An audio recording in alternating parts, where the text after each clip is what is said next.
반갑습니다. 정치천입니다. 자, 오늘부터 심화 시작할 건데, 자, 심화는 일단 기본서로 할 거예요.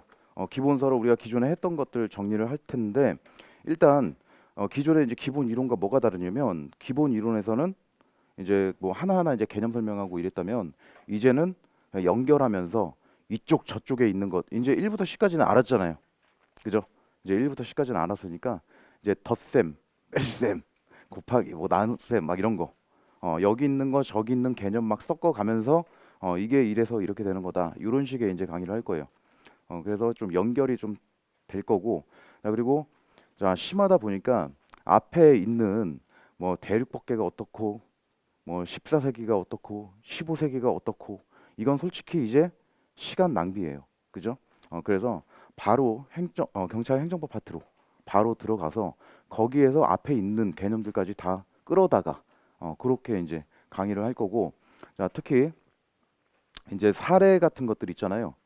사례 적용 문제 같은 것들. 자, 뭐 실제 있었던 사건들. 그러니까 우리가 이제 경찰법이라고 따로 있어요. 경찰법 연구라고 우리가 이제 경찰에 관련된 법률 같은 것들을 연구하는 그런 학문이 있습니다. 자, 거기에 나오는 사례들을 제가 이제 간간히 드릴 거예요. 그래서 그 사례로서 이제 우리 경찰학에 있는 이론들 좀 풀어갈 겁니다. 예, 그래서 이제 중간 중간에 이제 특히 이제 작용법 파트 이제 좀 들어가면은 그때 이제 프린트가 좀 나갈 거예요. 그럼 이제 그런 것들을 보면서 같이 좀 풀어 나갈 겁니다. 그래서 이제 그 적용하는 데 있어서 여러분들이 어떤 그 이걸 좀 생각할 수 있는 그런 시간이 좀 될 수 있을 것 같아요. 자, 그러면 바로 경찰 행정법 파트로 넘어가도록 할게요.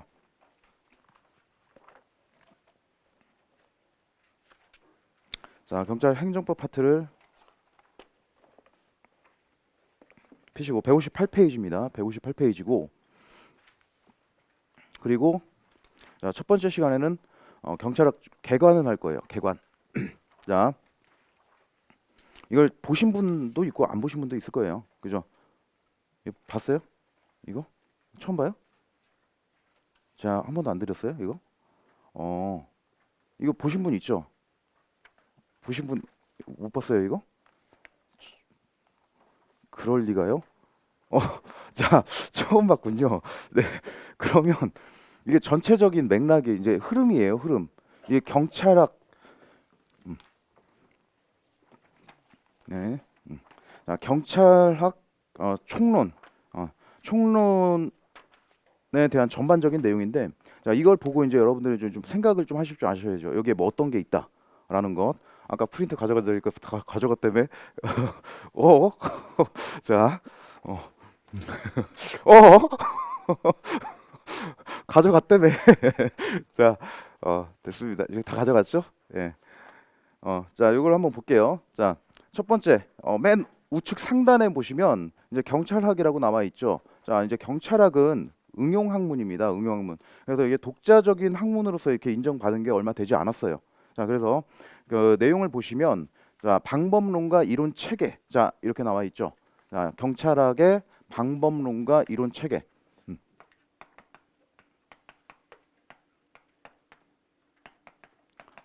이 방법론 같은 거는 이제 여러 가지 방법. 자, 이거 이제 경찰학 이제 전문적으로 이제 공부하신 분들은 경찰학 연구 방법론도 이게 좀 보신 분들도 있을 텐데 거기까지는 우리가 알 필요는 없어요. 그러니까 여러 가지 방법들. 자, 그리고 이론 체계가 나와 있죠. 자, 이 이론 체계는 경찰학 순수 경찰학 이론들도 있어요. 하지만 다른 각자의 이제 각각의 학문에 있는 것들이 있죠. 다른 학문, 뭐 경제학이라든지 경제학 이론이 범죄학에도 적용이 돼요. 그리고 우리 경찰학으로서 또 범죄학을 공부하기도 하고요. 그래서 짬뽕 되어 있습니다. 뭐 심리학이고 뭐고 다 짬뽕이 돼 있어요.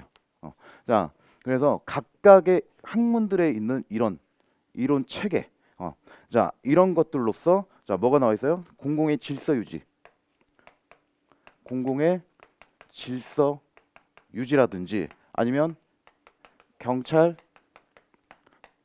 체계라든지 아니면 우리가 하는 경찰 작용, 그러니까 경찰 활동이죠. 경찰 활동. 여기에서 나오는 문제점들이 있을 거예요. 문제점들. 자, 이런 것들을 이런 방법론이나 이론 체계들. 자, 이론 체계를 잡아서 여기서 도출되는 문제점들을 해결하고자 하는 학문이 경찰학이에요. 뭔가 느낌이 안 오죠? 우리가 한 게 그동안 한 게 이런 게 아니라서. 그죠? 근데 우리가 지금 하고 있는 경찰학은 수업용이에요. 수업용. 수업용. 연구를 하기 위한 것들이 아니라 이제 연구라고 하면은 우리가 하는 이제 조직법 같은 것들이 있죠. 그런 것들에 이제 자세하게 들어가죠. 그러면서 분석을 하면서 기존에 있었던 이론들과 외국 사례들과 이런 것들을 비교 분석하면서 결론을 도출하는 앞으로는 이렇게 하는 게 더 적절할 것 같다. 뭐 이런 식으로 이런 연구를 하는 것들. 자, 그런 것들이 이제 경찰학이라고 보시면 되겠고 지금 우리가 하고 있는 것은 수업용. 말은 경찰학이라고 바뀌었지만 감히 제가 말씀드리면 경찰학 개론이에요, 이거. 경찰학이 아니라. 그쵸? 경찰학 개론입니다. 그래서 자, 수업용으로 접근을 하시면 돼요. 그래서 각각의 기본 개념 같은 것들을 좀 파악하시면 되는 건데 여러분들은 이미 어느 정도 파악이 되셨고 자, 이런 것들을 좀 연결하면서 좀 여러분들의 그 영역, 생각할 수 있는 영역을 좀 넓혀가는 그런 시간을 심한 시간에 갖도록 할 겁니다. 자, 그래서 일단 경찰학이라는 것은 기본적으로 이런 것들이다. 이런 것들로서 자, 우리가 다 공부했던 거죠. 공공질서 유지가 뭔지 아시고 경찰 체계 뭐 어떻게 되는지 알고 경찰 활동에 어떤 것들을 하는 건지 알아요. 그러니까 여기에서 발생되는 문제점을 해결하고자 이런 경찰학 연구를 하는 것이다. 자, 그러면 경찰은 무엇인가? 경찰의 기초 이론. 첫 번째 보시면 자, 경찰의 개념과 종류 해가지고 경찰 개념 형성 과정이 나와 있죠. 경찰 개념 형성 과정. 자, 이것은 우리가 이제 뭐 14세기가 뭐고 경찰의 개념 어원 쫓아가면서 이렇게 공부를 했지만 자, 단순하게 이렇게 생각을 하시면 됩니다. 자, 국가 권력 작용, 국가의 권력 작용 이게 축소되는 과정. 근데 이게 왜 축소가 되죠? 시민권 확장. 그러니까 시민들이 깼어요. 그러니까 계몽됐기 때문에 자, 자신들의 권리 이런 것들을 보장하고 이런 것들을 좀 지켜내기 위해서 국가 권력에 맞서 싸우게 되죠. 그러다 보니까 국가 권력을 발동할 수 있는 범위가 점점 줄어드는 그런 과정을 우리가 본 거예요.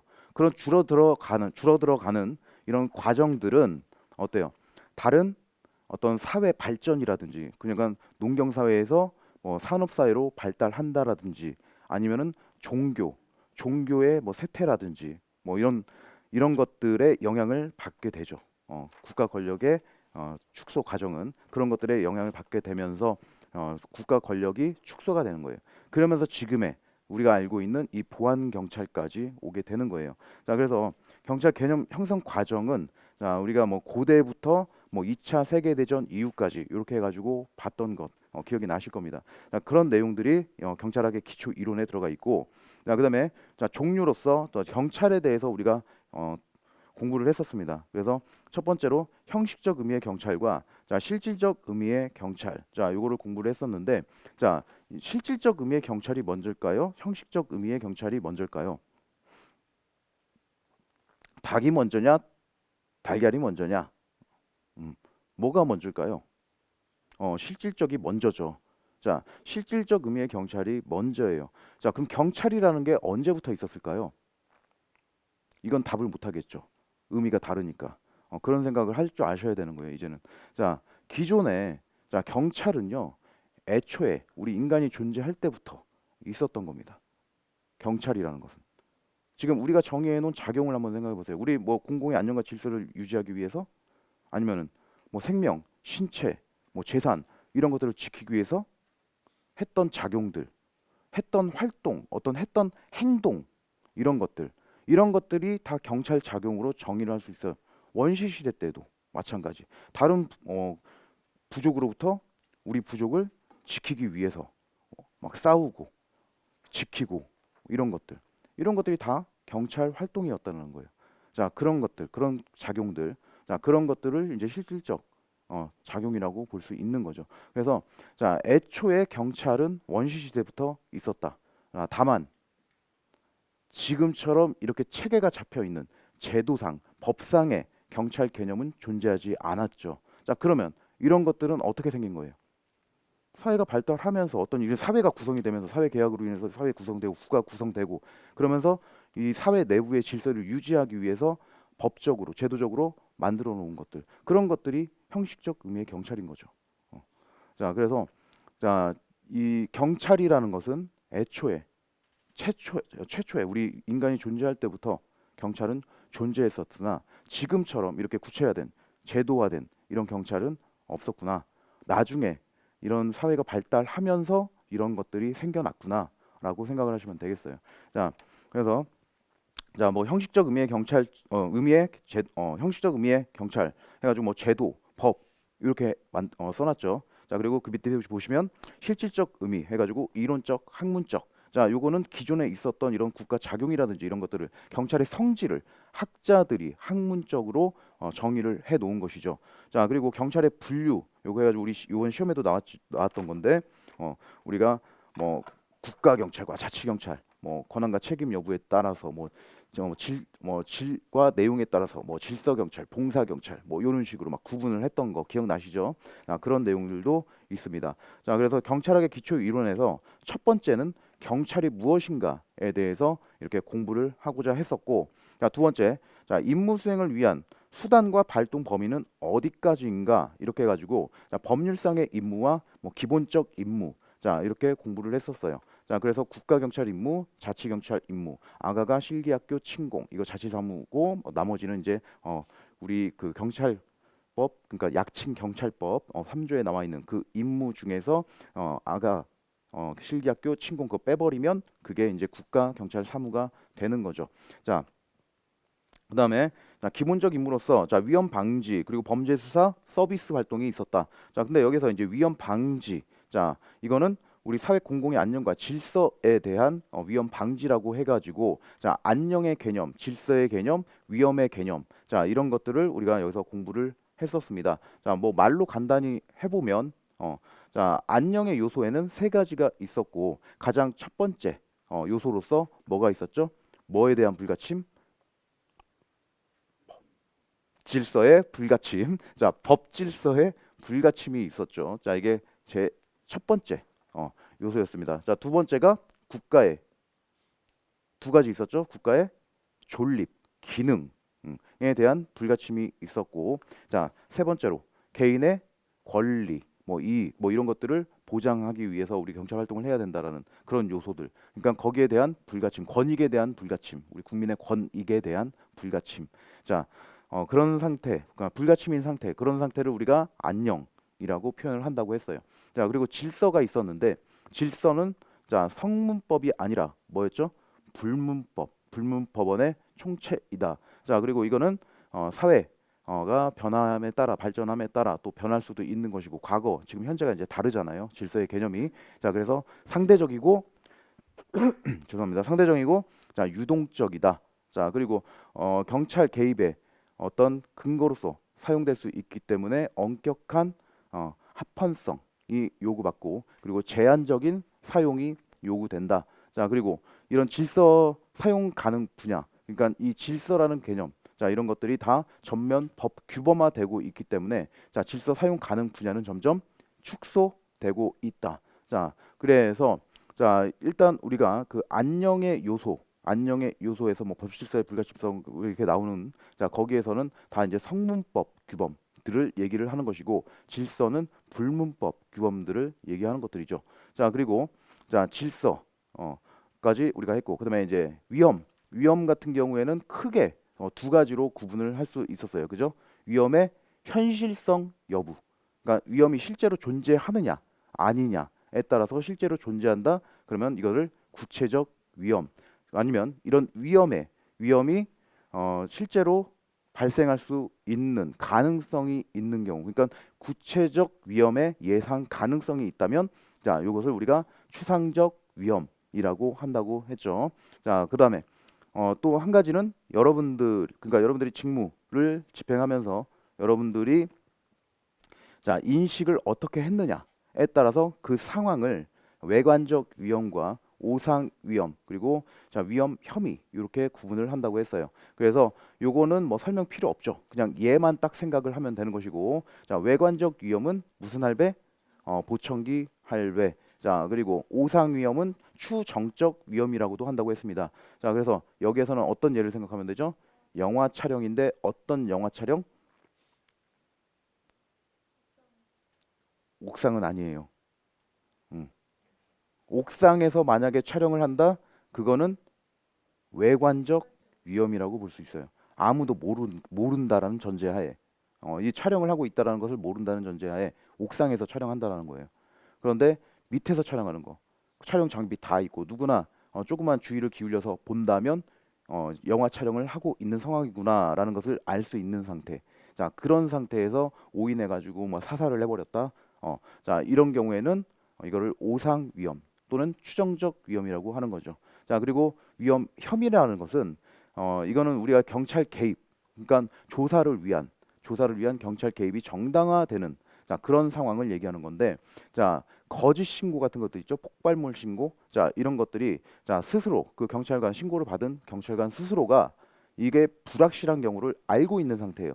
자 그런 상태가 위험 혐의 상태다. 그래서 이런 것들을 조사하기 위해서 경찰 개입이 그 허용되는 그런 상황을 위험 혐의라고 한다.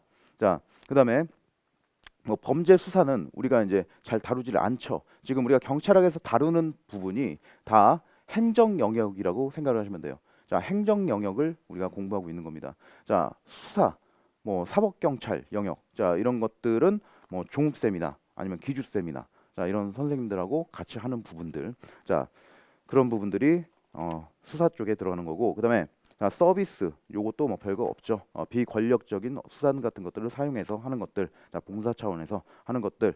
자 수단을 보시면 비권력적인 수단, 뭐 행정 지도, 뭐 서비스 이런 것들이 있고, 자 권력적 수단을 보시면 명령과 강제가 있습니다. 자 그래서 여기서 우리가 처음 공부할 때는 간단하게 보거나 아니면 아예 안 보고 넘어가는 경우가 있었을 거예요.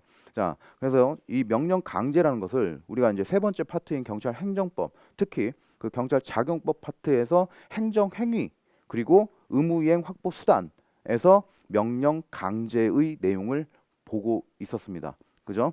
자, 그런데 이제 요게 이렇게 연결된다라는 것을 좀 알고 계시면 되겠고, 자, 그러면 자, 여기도 지금은 넘어가도록 할게요. 자, 명령 강제가 자, 경찰 행정법에 경찰 작용법 그 중에서도 자, 행정 행위 쪽에 들어간다. 그 중에서도 이제 하명, 허가, 면제 뭐 이런 것들이 다 명령인 거예요. 자, 이쪽으로 들어가는 것이고, 그다음에 강제가 의무이행 확보수단에 들어간다라는 거. 요것만 체크하고 자, 옆으로 넘어가시면 경찰권 발동의 한계는 어디까지인가 이렇게 나와 있죠. 자, 그러면 경찰이 무엇인지 알고 임무가 어떤 건지 알았고 어떤 것들을 수단으로 우리 경찰 활동을 하는지 알고 그 다음에 경찰권 발동의 한계는 어디까지인가를 고민하는 거예요.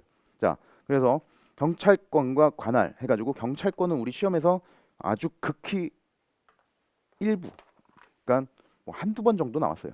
많이 나오는 건 아닙니다. 하지만 이 경찰권이 관할, 그러니까 뭐 사물 관할도 있고 그리고 지역 관할, 인적 관할 이런 것들이 있는데 이 관할에 어디까지 미칠 것인가를 우리가 공부를 하는 것이기 때문에 이 경찰권이 뭔지는 우리가 살짝 봤었어요. 자, 그래서 광의의 경찰권이라고 하는 것, 광의의 경찰권이라고 하는 것은 뭐와 뭐를 더한 개념이죠? 음, 명령 강제할 수 있는 협의의 경찰권, 그리고 수사를 할 수 있는 수사권, 자 그리고 봉사 서비스할 수 있는 권한 같은 것들, 이런 것들을 다 합한 개념이 광의의 경찰권이라는 겁니다. 그러면 이런 광의의 경찰권이 어디까지 적용되는가? 그럼 여기서 발생되는 문제는 어디까지예요? 인적, 지역 관할 뭐 이런 것들이 있고, 그 전에 우리가 사물 관할을 봤을 거예요. 사물 관할이라는 것은 자 이렇게 설명을 하죠. 경찰이 할 수 있고 해야만 하는, 이게 뭘 얘기하는 거죠? 그렇죠. 임무를 얘기하는 거예요. 우리 경찰법, 그러니까 약칭 경찰법, 국자법 3조에 나와 있는 것, 그게 조직규범이라고 우리가 얘기를 하죠. 그러면 거기에 우리가 경찰이 해야 될 규정들이 나와 있어요. 그죠? 국민의 생신제 뭐 보호부터 자, 마지막에 그밖에 공공의 안녕과 질서 유지까지. 자, 그게 뭐예요? 그 범위가 우리가 할 수 있는 범위죠. 그 범위 안에서 해야지만 경찰 작용인 거예요. 그리고 그것은 우리한테 주어진 임무이기 때문에 반드시 해야만 하는 거죠. 그러니까 우리가 사물관할을 얘기할 때 해야만 하고 할 수 있고 해야만 하는 이렇게 표현을 하는 거예요. 그래서 그런 임무 규정들이 있었고, 자, 관할로 들어가면 인적 관할이 있었는데, 자, 인적 관할 모든 사람들한테, 대한민국 영역 내에 있는 모든 사람들한테 미치는 것이다. 자, 그리고 뭐 우리 선박 항공기 이런 것에 있는 뭐 외국인한테도 당연히 적용이 되는 것들이고, 하지만 자, 일부 제외 예외가 되는 사람들이 있었다. 국제법상으로.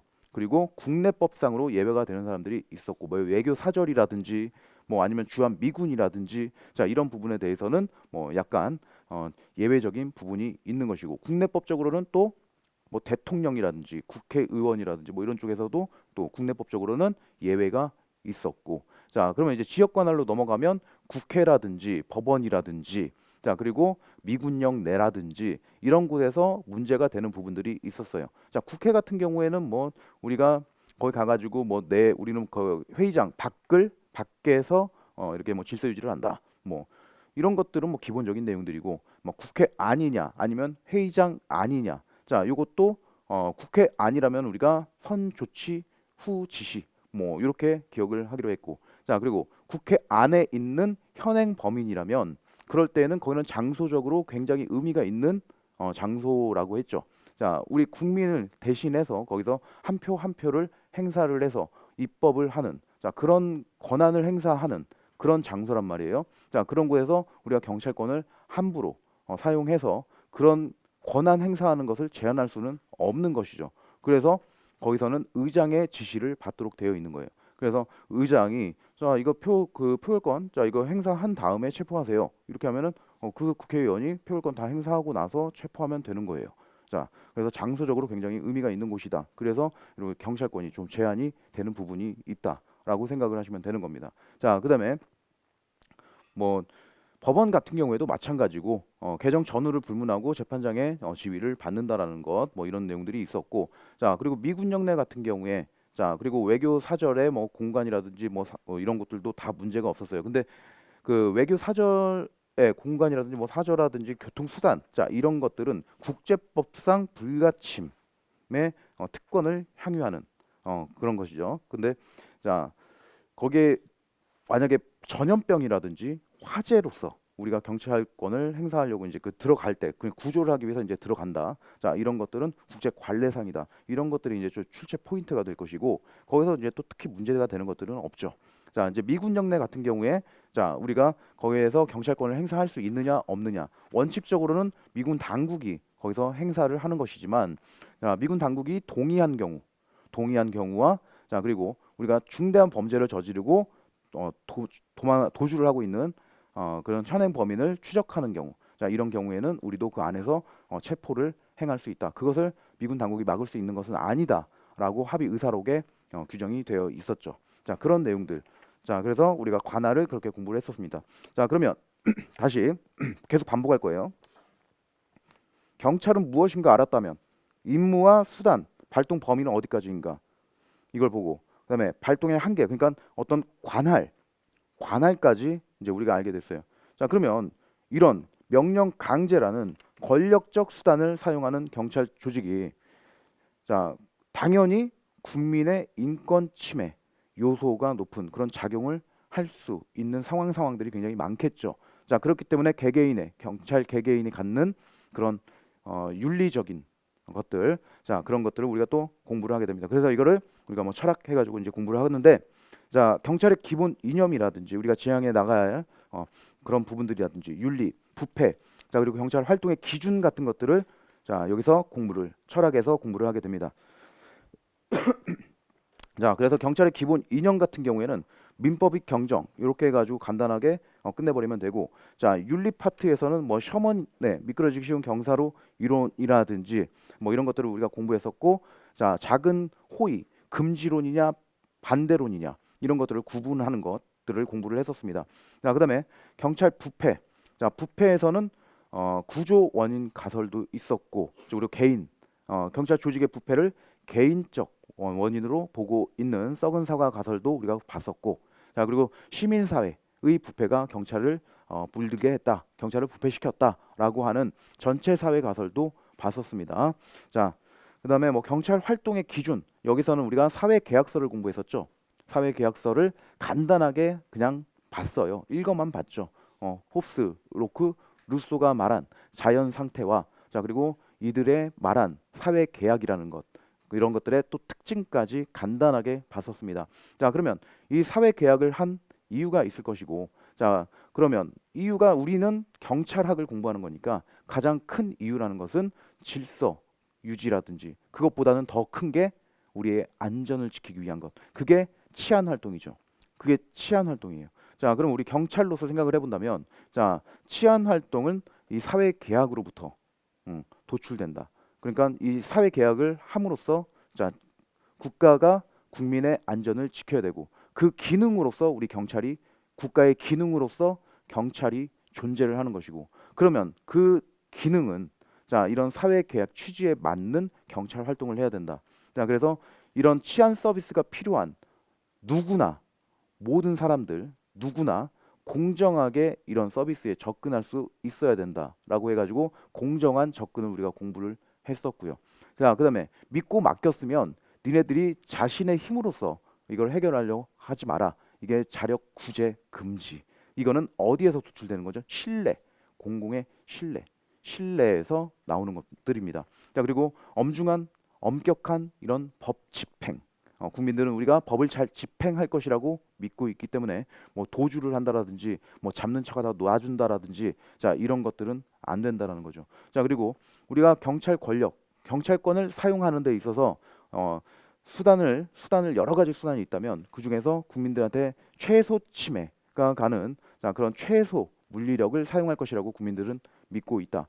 자 그리고 자 각각의 기관들이 존재하는데, 우리는 이제 경찰 치안의 기능을 하는 그런 국가 기관으로서 우리는 존재를 하는 거죠. 근데 이런 것들이 아닌 다른 기능을 하는 국가 기관들도 있을 거예요. 근데 각각의 기관들이 각각의 역할 한계를 지키면서 그 본분을 다할 때, 자 이런 것들이 하나로 한데 모여져서 국민들의 안전이 보장되는 거죠. 그래서 역할과 역할 한계, 자 이런 것들을 잘 지켜야 되는 것이고, 그리고 협동이라는 것도, 자 각 기관 간의 협동을 말하기도 하지만, 그 조직 안에서의 각 기능들, 그러니까 뭐 이 과별로 뭐 이런 협동도 얘기하는 것이고, 개인별로 뭐 이렇게 협동을 하는 것, 자 이런 것들도 다 포괄하는 그런 협동이라고 생각을 하시면 되겠습니다. 자 그래서 경찰 활동의 기준에서, 자 이런 그 협동과 아니면 역할 한계, 뭐 이런 것들, 역할과 역할 한계, 뭐 이런 내용들도 우리가 봤었고요. 그리고 마지막으로 냉객이 있었죠. 자 냉정하고 객관적인 자세를 유지해야 된다라는 것. 자 우리 국민 전체의 이익을 염두에 두고 이렇게 해야지, 어느 한쪽으로 치우친다라든지, 아니면 너무 과도하게 개입을 한다라든지, 아니면은 너무 무관심한 태도를 보인다라든지, 뭐 그러면 안 된다라는 거죠. 항상 중립적인 입장에서, 객관적인 입장에서, 자 그렇게 판단을 해야 된다라는 내용이었습니다. 자 그래서 경찰 활동의 기준과 경찰 윤리적 도덕성, 이런 것들을 우리가 알게 된 겁니다. 자 그러면 이제 범죄 예방 활동이라든지, 자 경찰 활동의 새로운 패러다임, 자 이런 것들은 원래는 생활 안전 파트에서 우리가 이 경찰 그 과목 개편이 있기 전에는 강론에서, 생활 안전에서 우리가 공부를 했던 파트예요. 자 그런데 이제는 이것을 우리가 이제 공부한 지도, 경찰학으로서 이제 경찰학이라는 것을 이제 공부한 지가 우리가 꽤 됐고, 그래서 이런 것들은 기본적으로 알아야 되는 내용이다. 라고 이제 교수님들께서 이제 판단을 하셨던 것 같아요. 자, 그래서 이거를 이제 앞쪽으로 교수님들 이제 기본서 같은 것들, 그러니까 대학 교재 같은 것들을 보면 전부 다 앞쪽으로 이제 좀 배치를 많이 하고 있습니다. 자, 그래서 우리 수험서도 마찬가지로, 그리고 우리 출제 비율에 맞게끔, 그죠? 자, 이거를 출제 비율을 맞춘다면은 요번에 지금 이거를 앞쪽에다 기초 이론에다 넣었을 때 출제 비율이 정확하게 맞아떨어지죠. 그래서 이걸 앞쪽에다 넣어가지고 이렇게 봤었습니다. 자, 그래서 범죄 예방 활동, 자 범죄 예방 활동, 이게 이제 생활안전국장의 그 분장 사항이에요. 범죄 예방 활동이라는 것들이, 그 연구하는 것들이. 그렇기 때문에 자, 범죄가 왜 일어나는지 이것을 우리가 알아야 되는 거예요. 그래서 기존에 있었던 이런 범죄 원인론, 자, 이런 것들을 공부하는 것이고, 자, 그다음에 이런 것들 범죄 원인을 알았다면 범죄 예방을 어떻게 해야 될 것인가 라고 해가지고 현대적 예방 활동까지 해가지고 쭉 보게 되는 겁니다. 자, 그다음에 자, 경찰 활동의 새로운 패러다임. 자, 이것은 전통적 경찰 활동. 그러니까 경찰만이 어떤 범죄에 대해서 경찰권을 행사할 수 있는 어떤 조직이다, 집단이다라는 이런 인식에서 그게 아니라 이제 경찰과 시민 모두가 이런 지역 사회에 있는 또 범죄뿐만 아니라 지역 사회에 있는 모든 문제점들을 같이 해결하고자 하는 어떤 커뮤니티. 자, 이런 것들의 그 커뮤니티에는 여러 가지가 있죠. 이렇게 그 커뮤니티가 오갈 수 있는 그런 것들은 여러 가지 수단들이 있습니다. 자, 그래서 자, 그런 것들을 모두 망라하는 것들. 자, 그것을 지역사회 경찰 활동이라고 해요. 그래서 지역사회 경찰 활동도 딱 한마디로 정의하기가 굉장히 힘든 부분이에요. 그래서 여러 가지 형태로 존재하고 있다. 자, 그래서 이런 내용들 중에서도 자, 문제지향적 경찰 활동이라든지 뭐 이웃지향적 경찰 활동이라든지 자, 뭐 이런 것들을 우리가 공부를 했었습니다. 자, 그래서 자, 이런 내용들이 경찰학의 기초 이론으로 들어가는 겁니다.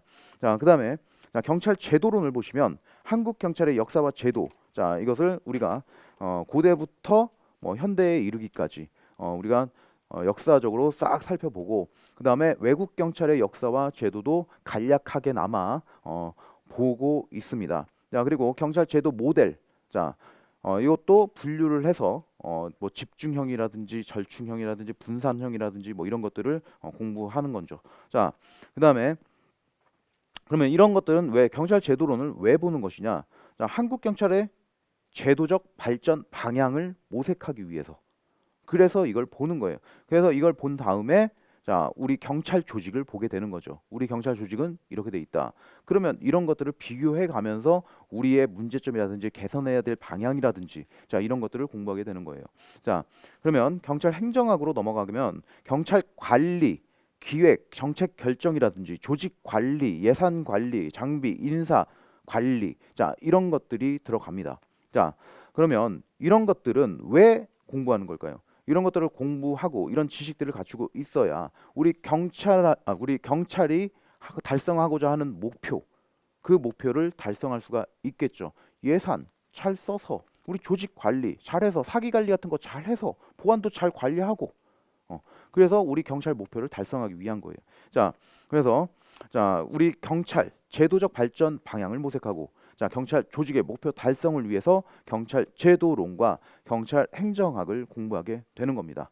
자, 그래서 이게 이제 경찰 행정법으로 넘어가 보도록 할게요. 자, 경찰 행정법으로 넘어가면 자, 지금 여기에서 이제 경찰 행정법에서 다루는 것들이 뭐 크게 경찰 행정법을 뭐 교수님들도 그렇고 자, 크게 세 가지로 구분을 합니다. 경찰 행정법이라 함은 조직법과 작용법과 구제법으로 이렇게 구분이 된다. 자, 그렇다면 여기에 법의 일반 원칙이 될 수 있는 것들, 자, 우리가 알고 있어야 되겠죠. 근데 이 법의 일반 원칙, 어떤 판례, 헌법에서 도출되고 판례로 확립이 되어 있던 이런 기본적인 이론 같은 것들, 이런 것들이 이제는 행정기본법에 적용이 됐어요. 자, 그리고 지금 시행되고 있죠. 자, 행정기본법이 이제 6월 달에 시행될 게 하나가 있어요. 근데 그건 여러분들 다 알고 있는 나이, 만나이 적용하는 거. 자, 그거 이외에는 다 적용이 되고 있다. 그래서 이제 행정기본법을 굉장히 중요하게 여러분들이 보셔야 되고, 자, 요번에 나왔던 그 행정기본법 문제 로 풀 수 있었던 우리가 행정기본법 봤던 그 내용으로 풀 수 있었던 문제도 남았었죠. 뭐 부관 관련된 것들도 이런 것들. 자, 그래서 이제는 행정기본법을 위주로 그리고 기존에 있었던 우리가 원래 공부했었던 이론적인 내용들이 있죠. 그런 것들을 좀 합해가지고 같이 이제 공부를 해 나가야 됩니다. 자, 그러면 좀 행정기본법이 나오니까 여러분들 또 궁금해하실 부분들이 있을 것 같아요. 그죠? 자, 뭐 일반법이니, 뭐 기본법이니, 뭐 이런 것들. 자, 일단 기존에 우리가 이런 개념을 좀 확고히 좀 하셔야 될 것 같아요. 자, 일단 행정기본법은 각각의 행정법들이 존재합니다. 자, 각각의 행정법이 존재한다라는 것은 우리가 공부하는 것들이 다 행정법이에요. 지금 뒤에 뭐 강론이라든지 뭐 여기서 지금 뭐 총론에서 공부하는 각각의 법들 있죠. 이런 것들이 다 행정법이에요. 그래서 행정법이라는 것은 지금 형성 중인 법이다. 그러니까 뭐 형법 같은 것들은 이미 만들어진 법들이죠. 이미 끝났어요. 이미 만들어져 있는 법들입니다. 자, 하지만 행정법은 계속 변화하고 계속 생성 중인 그런 법이에요. 행정법은 살아있는 법이에요. 자, 그리고 이 행정법에 이렇게 행정법들이 존재를 하고 있는데, 자, 이런 행정법에 각각의 기준과 원리들 뭐 이런 것들을 규정을 하고 있단 말이에요. 다 제각각이죠. 공통적인 부분도 있지만 제각각인 부분들도 있어요. 그래서 자, 실무자들도 이런 것들을 적용하기가 굉장히 힘들었었어요. 그동안 사실.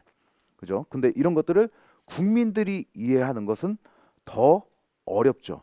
그렇기 때문에 공통적으로 모든 행정법에 공통적으로 적용되는 기본이 되는 자, 그런 법이 필요했었고, 자, 그래서 행정기본법을 만들게 된 겁니다. 그래서 이제 행정기본법이 모든 행정법의 기본이 되는 법이다. 이게 기준이다. 그래서 여기에서 행정기본법에서는 어떤 법을 만들 때 이런 기준에 맞춰서 법을 만들어라. 그래서 그런 기준들을 정해놓고 있어요. 자, 그러면 기존에 있던 법들이 그런 기준이 맞지 않다라면은 거기에서 법률 무슨 문제가 발생할까요? 우리 앞에서 공부했던 법률 유보, 법률 우위의 원칙, 뭐 이런 것 문제들이 있어요. 거기서 어떤 거에 문제가 발생할까요? 위반하지 마라라는 문제가 발생하게 되겠죠. 그리고 새로 만드는 법들도 행정기본법에서 이렇게 이런 법들은 이렇게 만들어라라고 어떤 요건들을 정해놓고 있어요. 자, 그런데 그런 요건들을 위반해 가지고 법을 만들었다. 아니면 이런 것들을 갖춰 가지고 만들려고 했는데 그런 것들을 갖추지 못했다. 그러면 법률 우위의 원칙에 위반되게 되는 거예요. 이제 그런 역할을 하게 되는 겁니다. 그리고 우리가 법의 일반 원칙으로서 그냥 조리로서 이렇게 알고 있었던 것들도 이제 성문법으로 규정이 되었기 때문에 법관들도 기존의 어떤 판례라든지 일반 원칙을 적용해서 이렇게 어떤 판단을 했다라면 이제는 행정기본법을 가지고 판단을 해야 되는 거예요. 법관들도 이 법의 구속을 받는 겁니다. 그러니까 재판 규범이 돼요. 이제는 행정기본법 자체가 그만큼 중요한 법이에요. 자, 그래서 행정기본법을 우리가 빠삭하게 다 봐야 됩니다. 볼 겁니다. 이번 강의 때 다시 한번 또 더 볼 거예요. 계속 봐야죠. 뭐 한 번, 두 번 봤다고 이게 머릿속에 안 들어오죠.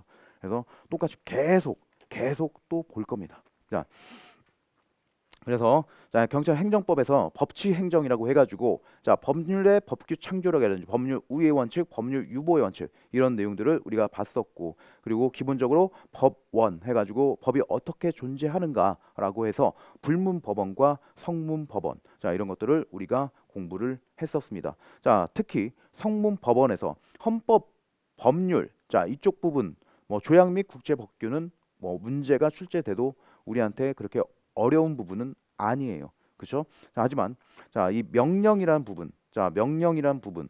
자, 여기는 우리가 실질적 의미의 입법을 하는 곳이죠. 그죠? 자, 형식적으로는 우리 행정부가 하는 거지만 실질적으로는 입법 활동을 하는 거죠. 자, 그래서 행정 입법이라고 이렇게 부릅니다. 자, 행정 입법으로서 법규 명령과 행정 규칙이 있었어요. 자, 가장 큰 차이점은 뭐였죠? 법규 명령이라는 것은 국민을 구속하는 힘이 있다. 그러니까 국민도 지켜야 된다. 자, 근데 행정 규칙은 대외적 구속력이 없다. 다시 말해 국민을 구속하는 힘이 없다. 국민한테 적용이 안 된다. 누구만 지키면 된다? 우리만 지키면 된다. 행정부 내부에서만 지키면 된다. 자, 그래서 여기에 디테일한 부분들을 우리가 봤었고요. 자, 그래서 여기는 우리가 자세히 보게 될 겁니다. 두 번째 시간부터. 자, 그다음에 뭐 자치 법규도 있고, 자, 그다음에 경찰 조직법이 있습니다. 자, 경찰 조직법에는 보통 경찰 기관도 있고, 자, 그리고 특별 경찰 기관도 있어요. 자, 특별 경찰 기관이라는 것은 우리 경찰이 아닌 타 일반 행정 기관이 경찰 활동을 할 때, 자, 그것을 전제로 부르는 게 특별 경찰 기관이라고 얘기를 하는 거예요. 자, 그래서 우리는 보통 경찰 기관으로 이렇게 분류를 하는 거죠. 자, 그러면 우리 보통 경찰 기관은 경찰관청, 보조기관, 보좌기관, 의결기관, 자문기관, 집행기관 이렇게 구분이 된다고 했습니다. 자, 관청이라는 건 뭐라고 그랬죠? 국가의 의사를 내부적으로 결정해서 외부적으로 표현할 수 있는 그런 권한을 가진 것을 경찰관청이라고 한다고 했고, 대표적으로 뭐 경찰청장님이라든지 시도청장이라든지 아니면 경찰서장이라든지 이런 것들이 대표적인 경찰관청이다. 자, 그리고 뭐 보조기관. 자, 경찰관청이 그러니까 경찰관청이 하는 일들.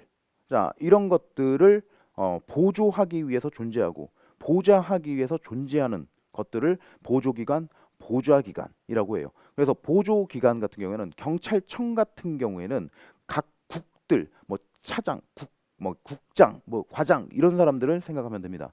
자, 그런 것들을 생각하면 되는 거고, 보좌기관은 무슨 기획 담당관 뭐 그런 것들 있죠. 기획 담당관, 보통 담당관 뭐 이런 식으로 끝나요. 자, 그래서 이런 것들은 경찰관청을 보좌하기 위해서 존재하는 겁니다. 그래서 보좌기관이라고 부르고, 자, 의결기관은 자, 여기에서 나온 의결이 경찰관청을 구속하는 힘을 갖죠. 그죠? 자, 그런 효과가 있습니다. 자, 그런 것들을 우리가 의결기관이라고 하고, 자문기관은 구속하는 힘은 없어요. 하지만 관청이 관청의 요청에 의해서 또는 자기가 스스로 어떤 자문을 하는 그런 기관, 구속력은 없다. 여기서 나온 심의 의결 사항들은 구속력이 없다라는 것, 이런 특징을 가지고 있고요. 자, 그다음에 집행기관이라는 것은 여러분들 생각하면 된다고 그랬어요. 자, 우리 경찰 같은 경우에는 순경부터 치안 총감까지를 얘기한다. 자, 그렇게 보시면 되겠고, 자, 그다음에 이 각 기관 간 권한이라든지 상호 관계에서 우리가 위임 대리라는 것을 공부하게 되고, 자, 이런 위임 대리라는 것은 우리 경찰 공무원법 관계에서도 바로 적용이 되죠. 위임하는 것들이. 자, 그리고 대리도 마찬가지고, 훈령, 직무 명령. 자, 훈령이라는 것은 뭐였죠? 상급 관청이 하급 관청이 권한을 행사하는 데 있어서 쥐 감독하기 위해서 발하는 명령이라고 한다고 했어요. 자, 그래서 그 하급 관청 자체를 하급 기관 자체를 구속한다. 그래서 구성원 변동에 영향을 받지 않는 것이지만, 자, 직무 명령 같은 경우에는 상관이 부하 직원에게 직무상 명령을 하는 거라고 했어요. 그래서 직무상 명령에 한정되는 것이냐? 또 그렇지도 않다. 직무와 관련된 것이라면 직간접적으로 관련된 것이라면 직무 명령을 할 수 있다. 그래서 구성원 변동에 영향을 받는 것이다. 자, 뭐 그런 내용들을 우리가 공부했고 또 다시 볼 것이고, 자, 경찰 공무원법에서는 요거는 우리 경찰 조직법에서는 이런 관청들이 있고, 경찰 관청에서 뻗어 나가서 경찰청은 어떻게 설치하고 어디에 설치하고, 시도청은 어디에 두고 여기에 시도청장은 어떻게 임명을 하며, 이런 것들이 우리가 공부를 하는 내용들이고, 자, 경찰서도 어디 소속으로 두고 어떤 기준으로 설치를 하며, 자, 이런 것들을 우리가 공부를 하는 거죠. 자, 그걸 이제 우리가 조직법에서 이런 것들을 공부를 한다면 이제 그 조직을 구성하고 있는 우리 경찰 공무원들이 있을 거 아니에요. 자, 그래서 그 공무원 개인들의 권리 이익을 세부적으로 들어가게 되는 겁니다. 자, 그래서 여기에서 경찰 공무원 관계, 성립, 변경, 소멸에 대한 내용들을 쭉 보게 되는 것이고, 그리고 이런 공무원들의 우리 경찰 공무원들의 권리와 의무를 공부하게 되는 것이고, 자, 그리고 권리는 됐고 이제 의무를 가지고 쭉 나가는 거죠. 의무가 있는데 이런 의무를 다하지 않았다. 자, 그렇다면 여러분들이 책임을 지게 된다. 그래서 이거 행정상 책임, 민사상 책임, 그리고 형사상 책임을 지게 되는데, 자, 우리가 민사상 책임이라든지 형사상 책임은 건드리지 않아요. 행정상 책임을 건드리죠. 자, 그러면 행정상 책임에서는 징계와 변상 책임, 자, 이런 것들이 있었습니다. 자, 그래서 이 변상은 국가배상법이라든지 아니면 회계관계 공무원들이 돈 가지고 뭐 장난쳤건지 뭐 이런 때 변상 책임이 발생한다라는 것, 자, 알고 계시면 되겠고, 자, 그다음에 뭐 징계 책임 관련해 가지고 우리가 징계의 효력이라든지, 자, 그리고 이 징계를 어떻게 집행을 하는지, 어떤 과정을 거쳐서 집행을 하는지 징계 파트에서 우리가 공부를 하게 됩니다. 자, 그다음에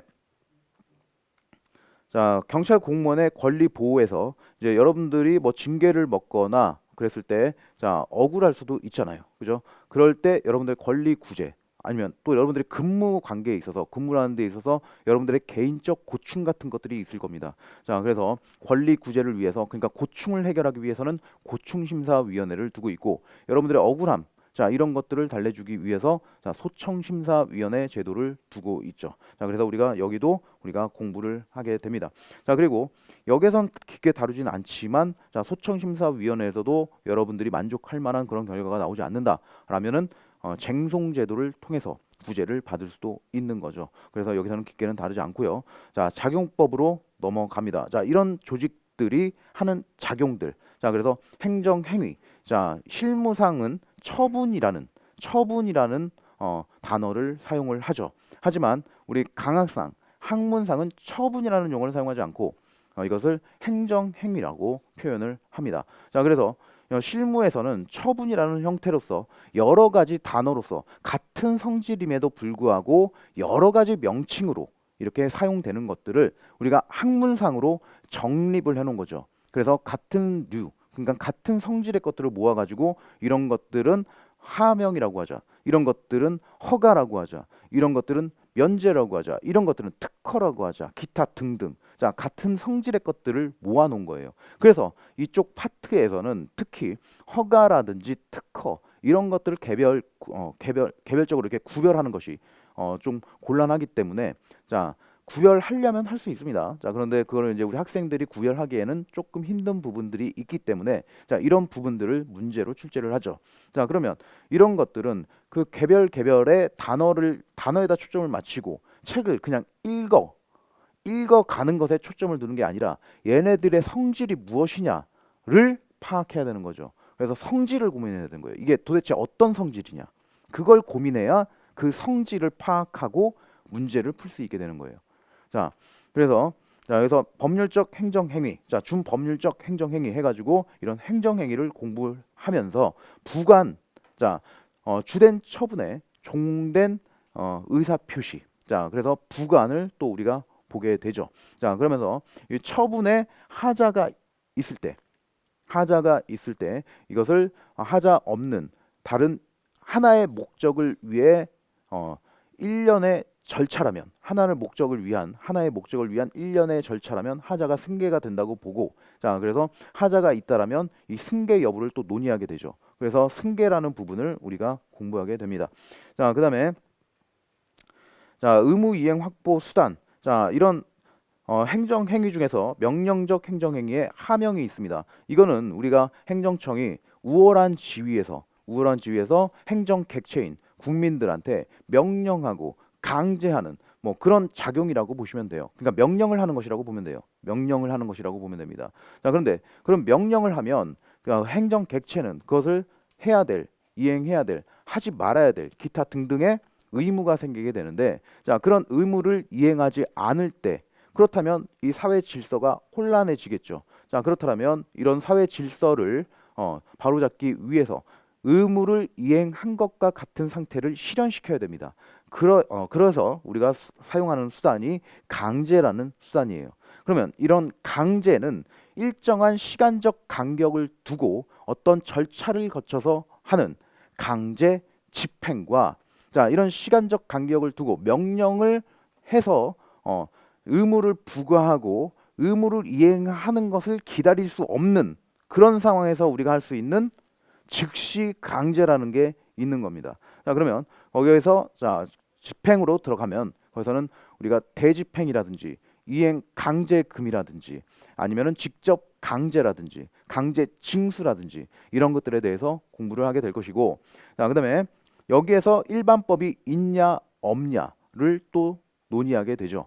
간단하게 논의를 하게 되는데 자, 일단 행정대집행법이라는 대집행의 일반법적 지위에 있는 법이 있습니다. 그죠? 그래서 행정대집행에 대해서 규정을 하고 있는 거예요. 그 법은 온전히 다른 것들이 있는 게 아니라 그래서 이거는 일반법의 지위에 있다라고 표현을 합니다. 근데 이행 강제금 같은 경우에는 우리가 일반법이 없다라고 이렇게 얘기를 했었어요. 그래서 각각의 우리가 알고 있는 건축법이라든지 여기에 이행강제금 규정이 있으니 자 이런 개별법에 의해서 이행강제금을 부과하는 것이다. 일반법은 없다. 그동안 우리가 기존에는 이렇게 공부를 해왔으나 이제는 행정기본법에서 이행강제금에 대해서 규정을 하고 있어요. 그래서 일반법이 행정기본법이 된다. 기본법이다. 일반법이다. 뭐 어떻게 표현해도 됩니다. 자, 일반법이 있다. 행정기본법이 있다. 이렇게 얘기를 하시면 됩니다. 자, 제가 이렇게 말하는 근거는 여러분들도 이제 뭐 여러 가지 루트를 통해서 이런 것들을 접했을 수도 있는데 하는 말들이 다 다르죠. 선생님들마다. 공무원 쪽에서도 이게 좀 많이 논쟁이 되고 있나 봐요. 일반법이냐 뭐냐 이런 것들이. 자, 근데 이제 제가 어떤 것을 기준을 삼아서 얘기하는 거냐면 저는 딱 이름 까놓고 얘기할게요. 자, 홍정성 교수님 거. 자, 홍정성 교수님이 행정기본법 만들 때 위원장이었습니다. 자, 그분이 해설집을 만들었어요. 저는 그 해설집을 기준으로 설명을 드리는 거예요. 그래서 일반법이 있다. 일반법의 지위에 있다라고 써놓고 있어요. 교수님이. 그래서 그 기준으로 말씀드리는 거니까 그렇게 알고 계시면 될 것 같고 자, 그 다음에 자, 직접 강제. 자, 이것도 우리가 일반법은 없다. 각 개별 법규에. 자, 근거가 있으면 그 근거에 의해서 우리가 이렇게 집행을 할 수 있다라고 했었으나 이것도 이제 행정기본법에 있습니다. 행정기본법에. 그러니까 이제 일반법이 없다. 이런 부분들은 행정기본법이 일반법이다라고 생각을 해주시면 되겠고 자, 그리고 행정기본법을 보시면 각 장과 절이 있을 거예요. 그 중에서 이제 5절 보시면은 어떤 내용이 나와 있냐면 거기서 행정강제라고 표현을 하고 있어요. 행정강제.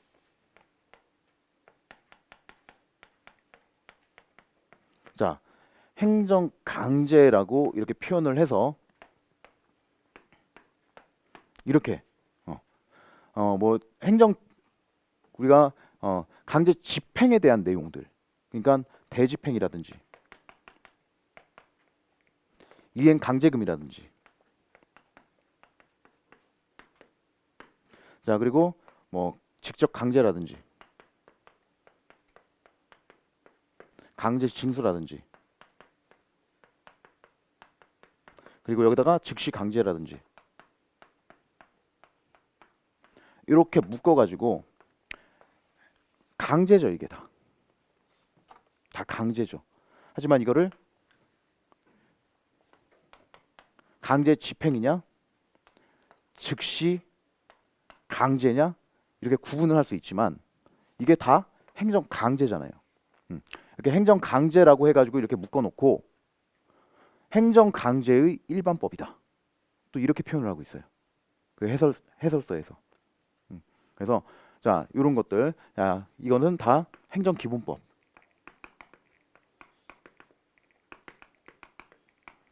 행정기본법의 행정강제 부분은 이렇게 규정해 놓은 부분은 행정강제에 있어서 일반법의 지위에 있다 라고 표현을 하고 있어요. 그렇게 받아들이시면 돼요. 자, 그래서 강제 집행 우리가 공부하고 그 다음에 즉시 강제도 공부를 합니다. 자, 그런데 이게 참 아이러니한 게 우리가 즉시 강제의 일반법이다 해가지고 경찰관 직무집행법을 막 보고 있는데 시험에서 즉시 강제에 해당하는 것을 고르라면 또 그걸 못 골라. 그건 솔직히 저는 이해가 안 가는 부분이에요. 그냥 경찰관 직무집행법에 있는 거 고르면 되는 거거든. 근데 이해가 가죠. 그냥 평상시에 고르라고 하면 고를 수 있겠지 당연히. 근데 작년 2차는 인정합니다. 제가 봐도 어려웠어요. 어려운 건 맞아요. 역대급으로 어려웠었으니까. 그러니까 작년 2차는 역대급으로 어렵고 또 올해 1차는 또 역대급으로 쉬웠어요. 도대체 여러분들이 말하는 저 그 말 공감하는데 도대체 중간이라는 걸 모른다고 그렇게 얘기들을 하시는데 저도 공감합니다. 중간이라는 걸 몰라. 근데 이번 2차는 이제 올해 2차 시험은 중간이라는 것을 알 것 같아. 극을 다 찍어봤잖아. 최고 난이도 찍어보고 최하 난이도 찍어보고 그러면 적절히 섞으면 중간이 될 텐데 설마 또 한쪽으로 너무 치우치면 그거는 진짜 중간이라는 걸 모르는 집단이지. 음. 근데 그러지는 않을 것 같아요. 이번에는 중간이라는 것을 좀 알 것 같아요. 이 차는. 그렇게 좀 예측이 됩니다. 다 그렇게 예측하시겠죠. 어떤 선생님들이든. 자, 그래서 우리가 적절히 유유적절하게 공부를 하시면 돼요. 유유적절하다라는 것은 시험에 나온다라는 것, 나올 것을 공부하자는 거죠. 자, 그래서 이런 것들을 공부하고 그다음에 이걸 위반했을 때는 이제 경찰 벌을 주죠. 자, 경찰 형벌이라고 되어 있습니다. 자, 근데 이거는 우리가 경찰학을 공부하다 보니까 여기다 경찰 형벌이라고 이렇게 얘기를 하는 건데, 자, 이거는 행정 형벌이라고 보시면 돼요. 행정 형벌. 그러니까 여러분들이 공부하고 있는 형법에 나와 있는 그 각각의 죄에 정해져 있는 법정형 그것을 집행하는 그 형벌이 아니라 우리가 경찰학에서 공부하는 내용들 또는 우리가 경찰학이 아닌 뭐 다른 과목들은 공부는 아직 하지 않지만 다른 법들은 공부하지 않지만 다른 일반 행정기관에서 집행하는 그 법에 나와 있는 법정형 같은 것들, 자 그런 것들을 집행하는 것, 그게 행정형벌이라고 보시면 되는 거예요. 그래서 이걸 엄격하게는 이거를 구분을 하고 있습니다. 자 그래서 자 일단 경찰 형벌이라는 것은 자 당연히 형법 총칙상의 규정들은 다 적용이 됩니다. 자 그리고 이것을 집행하는 과정은 당연히 형사소송법이 적용이 되는 것이고요. 자 그다음에 자 경찰 질서벌입니다. 자 경찰 질서벌은 행정법규에 따라서 자 과태료를 부과하는 겁니다. 과태료를 부과하는 거예요. 자 그다음에 자 경찰 구제법입니다. 자 경찰 구제법으로 넘어가면 자 일단 우리 작용에 의해서 어떤 손해를 보는 사람들이 있을 거예요. 근데 그것을 사전에 방지하기 위해서 사전적 절차를 거치는 것들이 있죠. 그런 것들이 이제 행정 절차법에 규정이 되어 있는 거예요. 행정 절차법에. 그래서 우리 경찰과 관련되어 있는 우리 경찰 작용과 관련되어 있는 행정 절차라는 것은 일단 우리가 처분을 할 때 그냥 막 처분을 하지는 않습니다. 그래서 어떤 것들 하죠? 의견 청취를 하죠. 의견 청취. 의견 청취 절차로서 뭐가 존재해요? 청문과 그리고 공청회와 이런 것들 하지 않는다면 의견 제출 기회를 주죠. 이런 것들로 이런 제도들로서 자 사전에 의견을 들어본다라든지 사전에 증거 조사가 필요하면 증거 조사를 한다라든지 자 이런 것들을 이런 절차를 거친 후에 처분을 하는 겁니다. 처분은 뭘로 하는 거죠? 문서로 합니다. 처분은 문서로 해요. 문서로 하면 문서는 해리포터 영화처럼 문서가 날아가나요? 송달을 거치죠. 송달을 합니다. 자 그러면 이 문서가 언제 그 효력을 발생하는지 그게 또 문제가 돼요. 그래서 그 송달에서 그런 내용들을 우리가 또 보게 됩니다. 도달주의죠. 그래서 이건 기본 중에 기본인 것이고 도달하면 효력이 발생한다. 자 도달한 때라는 것은 제가 더 추가적으로 또 말씀을 드렸었지만 자 뭐가 있었죠? 그렇죠. 알려면 알 수 있었던 때. 그러니까 이 국세청에서 세금 내라고 종이 날라왔을 때 그거 안 본다고 해가지고 그 효력이 발생하지 않은 게 아니에요. 보려면 알려면 알 수 있었잖아. 그지? 그런 상태. 그게 이제 도달됐다고 받고 그때 효력이 발생한다라는 거예요. 그래서 그런 송달을 우리가 공부하게 되는 것이고 그 다음에 여기에서 또 우리가 좀 더 알아야 되는 게 그 행정 지도 같은 것들. 행정 지도도 우리가 공부를 하게 되죠. 그러니까 행정 지도라는 것은 어떤 사전적인 절차다. 어떤 처분을 하기 전에 그런 거라기보다는 그냥 사실 행위예요. 비권력적 사실 행위. 자 그래서 그게 행정 절차법에 나와 있으니까 좀 같이 보는 것뿐이고 자 이런 것들은 우리가 지도하고 권고하고 서비스하는 그런 것들이죠. 그래서 우리가 직접 스스로 나가서 어떤 지도하고 권고하고 이렇게 막 부탁하고 막 이런 것도 있지만 국민들의 요청에 의해서 우리가 나가서 점검을 해보기도 하고 그런 것들입니다. 그래서 행정지도를 또 공부를 하게 되죠. 자, 그래서 이런 것들은 사전적인 것이고 사후적으로는 어떤 처분이 있을 때, 자, 이 처분이 나한테 어떤 피해를 줘. 내가 마음에 들지 않는 처분이야. 그렇다면 이런 것들은 취소해달라. 아니면 이런 것들을 변경해달라. 분명히 나한테 이런 것 세금을 이렇게 때리면 안 되는데 이거 지금 문제가 있네. 나한테 세금 때릴 게 아닌데 이거 잘못됐는데. 아니면 뭐 자기가 권한이 없는데도 불구하고 어떤 권한을 행사를 나한테 했어. 자, 그렇다면 무권한 행사잖아. 그럼 무효지. 그지? 이럴 때는 이거 무효임을 확인해 달라. 뭐 이런 것들. 얘가 의무가 있는데. 자, 허가라는 것은 뭐예요? 허가라는 것은 재량행위죠. 그런데 완전한 재량이 아니죠. 귀속 재량이에요. 그래서 어떠한 요건을 갖춘 경우라면 허가를 해줘야 되는 겁니다. 의무가 발생하는 거죠. 해줘야 될. 근데 그런 의무를 내가 요건을 갖춰서 허가해 주세요 그러는데 그런 의무를 하지 않는다. 그럴 때는 의무 이행을 좀 하게 해주세요 라는, 자, 이런 절차들을 거쳐서 우리 권리를 실현할 수가 있는 거죠. 권익을 구제받을 수 있는 거예요. 침해된 권익을 구제받을 수 있게 되는 겁니다. 그래서 자, 이런 행정심판원이라든지 행정소송에 관한 내용들을 보게 되는 거죠. 자, 그리고 그러면 자, 여기까지 해가지고 총론에서 이게 우리가 보는 내용들이에요. 자, 그러면 자, 강론은 여기 적어놓지는 않았어요. 생활안전부터 뭐까지 있어요? 마지막에 외사까지 이렇게 각각의 기능들이 존재하고 거기에 규정되어 있는, 거기에 있는 각각의 법들이 다 행정법들이라고 생각하시면 됩니다. 자, 그러면 자, 그런 법들을 우리가 집행할 때 지금 여기에 있는 자, 경찰 행정법의 1번에 있는 뭐 법치 행정에 나와 있는 자, 법률 우위의 원칙이라든지 법률 유보의 원칙이라 뭐 이런 기타 등등 뭐 불문법원, 성문법원, 특히 불문법원의 뭐 조리라든지 뭐 이런 것들이 적용이 안 될까요? 다 적용되는 겁니다. 하지만 형법처럼 자, 하나하나 이거 적용되지 이렇게 하진 않는 것뿐이죠. 다 적용되는 것들이에요. 그래서 총론에 이런 것들이 있는 것들이고, 그러니까 강론에 적용되는 자, 일반적인 것들, 그러니까 공통적으로 적용되는 내용들, 자, 그런 것들을 이 총론에다가 이렇게 구성을 하고 있는 거예요. 그래놓고 각 개별법들을 보는 거죠. 그래서 작용법에서 제가 이런 설명을 드렸을 거예요. 각 개별 이런 법들의 적용의 우선순위라는 것, 작용법 처음 들어갈 때 하는 겁니다. 그죠? 그래서 우리가 법을 적용할 때 자, 개별법, 특별법이라고도 합니다. 같은 말이에요. 개별법, 특별법 같은 말입니다. 그러니까 개별법상의 개별 조항들을 적용을 한다. 이게 첫 번째다. 그래서 각 기능별 필요한 법률들이 있을 거예요. 그죠? 작용을 하는 데 있어서 필요한 법률. 거기에 있는 것들을 최우선적으로 적용을 하는 것이다. 자, 근데 여기에 규정이 없다면 경직법으로 간다. 경직법이 뭐다? 작용의 일반법이다. 그래서 일반법이라고 불러요. 일반 법상의 개별 조항들을 적용한다. 두 번째가. 근데 여기에도 어떤 내용들이 없다.